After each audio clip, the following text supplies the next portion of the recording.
Sarah.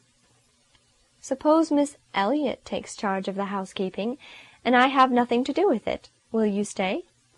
"Indeed, and I won't then. I can't bear her, and I won't put up with her nasty, scrimping, pinching ways." "Very well.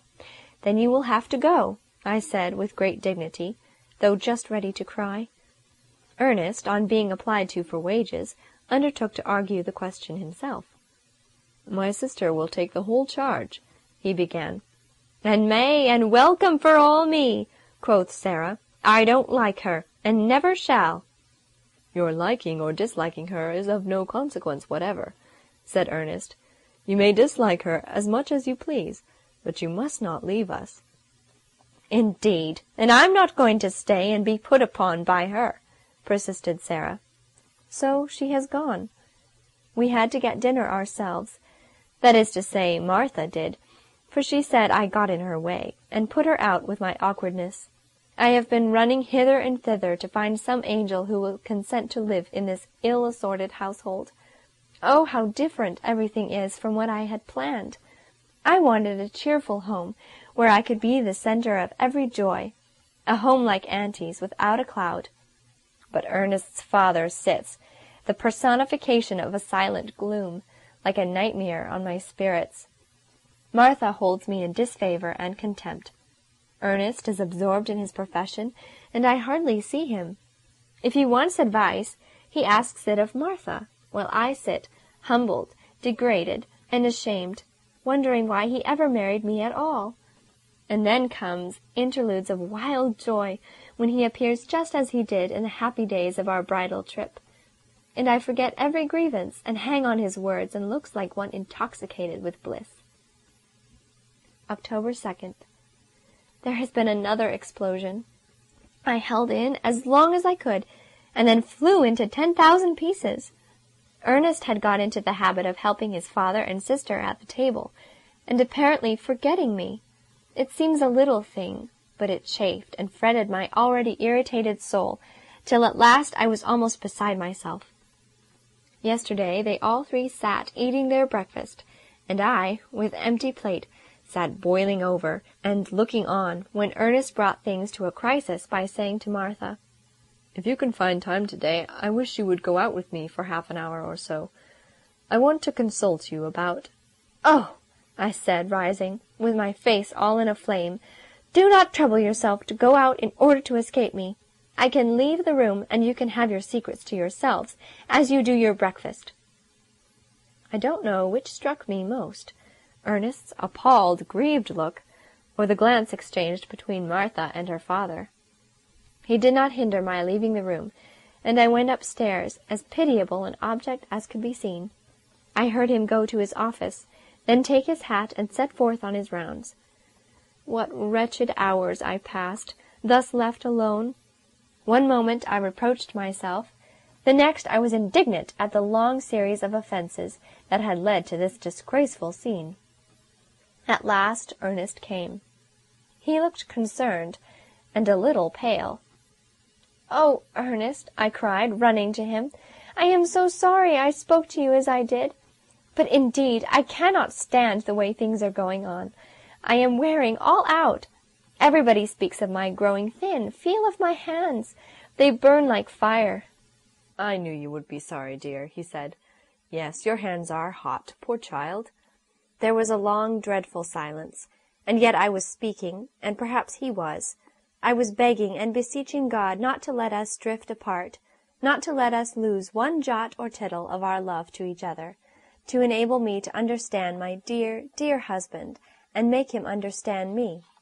Then Ernest began. "What was it vexed you, dear? What was it you cannot understand? Tell me. I am your husband. I love you. I want to make you happy." "Why are you having so many secrets that you keep from me, and you treat me as if I were only a child, consulting Martha about everything? And of late you seem to have forgotten that I am at the table, and never help me to anything." "Secrets?" he re-echoed. "What possible secrets can I have?" "I don't know," I said, sinking wearily back on the sofa.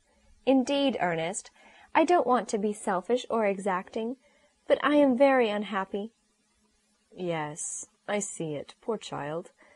And if I have neglected you at the table, I do not wonder you are out of patience. I know how it has happened. While you were pouring out the coffee, I busied myself in caring for my father and Martha, and so forgot you. I do not give this as an excuse, but as a reason. I have really no excuse, and am ashamed of myself. "Don't say that, darling," I cried. "It is I who ought to be ashamed for making such an ado about a trifle." "It is not a trifle," he said.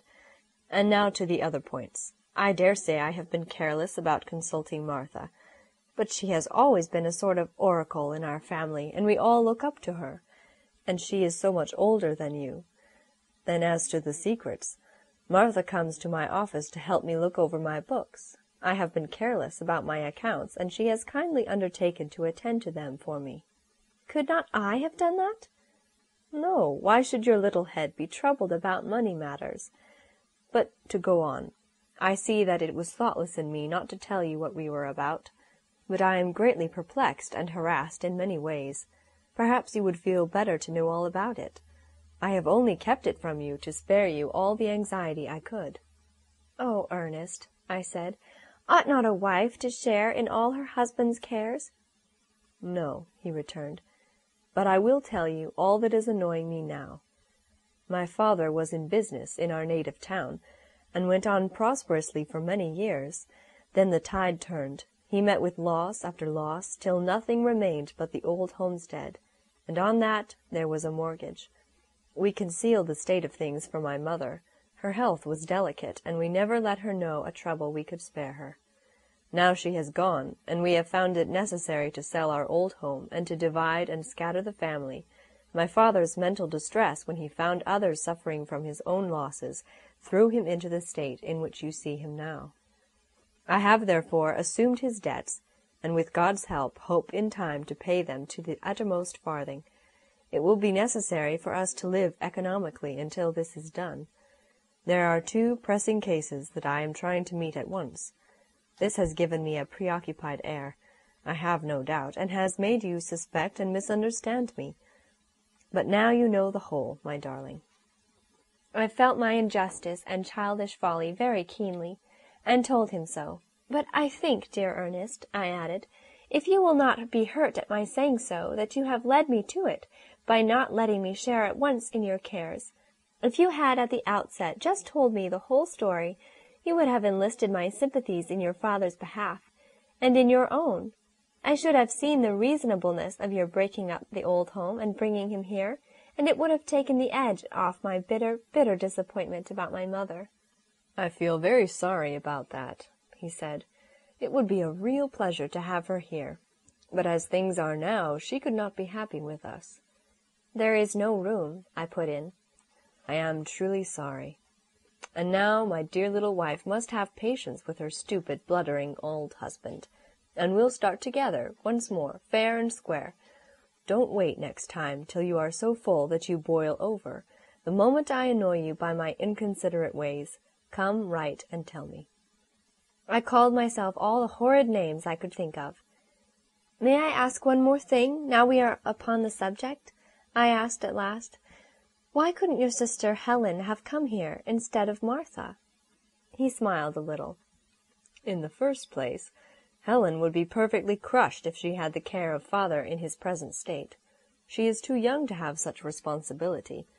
In the second place, my brother John, with whom she has gone to live, has a wife who would be quite crushed by my father and Martha.